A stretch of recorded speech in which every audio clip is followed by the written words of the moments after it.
हे विद्येचे माहेरघर असल्यामुळे पुण्यामध्ये महाराष्ट्राच्या कानाकोपऱ्यातून विद्यार्थिनी शिक्षणासाठी येतात। कायम पुण्याने एक सुरक्षितेची वेगळी ओळख महाराष्ट्रामध्ये दिलेली आहे।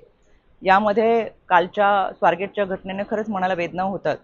काल सकाळी 6 सव्वा 6च्या दरम्यान स्वारगेट आगारामध्ये एका 26 वर्षाच्या तरुणीवर अत्याचार झाला। संबंधित तरुणीने 9 वाजता स्वारगेट पोलीस स्टेशनमध्ये तक्रार दाखल केली आणि त्या ठिकाणी कार्यरत असलेल्या डीसीपी स्मार्तना पाटील असतील, पोलीस अधिकारी पूनम पाटील असतील यांनी तातडीने तपास कार्य हातामध्ये घेतलं।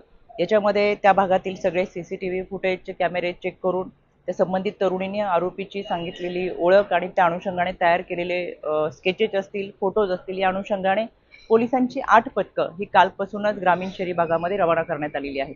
यामध्ये आरोपीचे सीडीआर असतील, लोकेशन असतील हे डिटेक्ट करून आरोपी पकडलाही जाईल। पण शेवटी त्या मुलीची सुरक्षितता फार महत्त्वाची आहे। तिचं आयुष्य हे लाख मोलाचं आहे। त्याच्यामुळे अशा घटना घडूच नाही याच्यासाठी सतर्क राहणं फार गरजेचं आहे।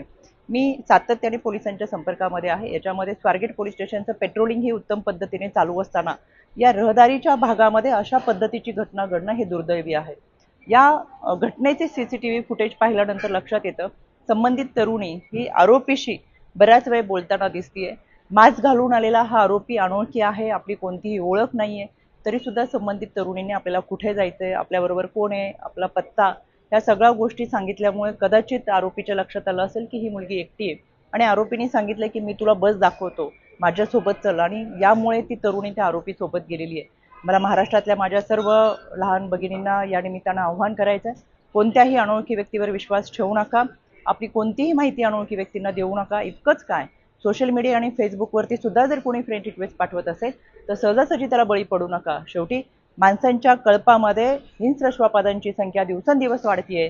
आपली सुरक्षा आपल्या हातामध्ये आहे। महाराष्ट्र पोलीस, राज्य महिला आयोग, महाराष्ट्र शासन हे आपल्या सुरक्षितेसाठी सतर्क आहेत, पण आपण देखील सावधगिरीच्या भूमिकेमध्ये असावं। अनोळखी व्यक्तींवरती विश्वास ठेवू नका।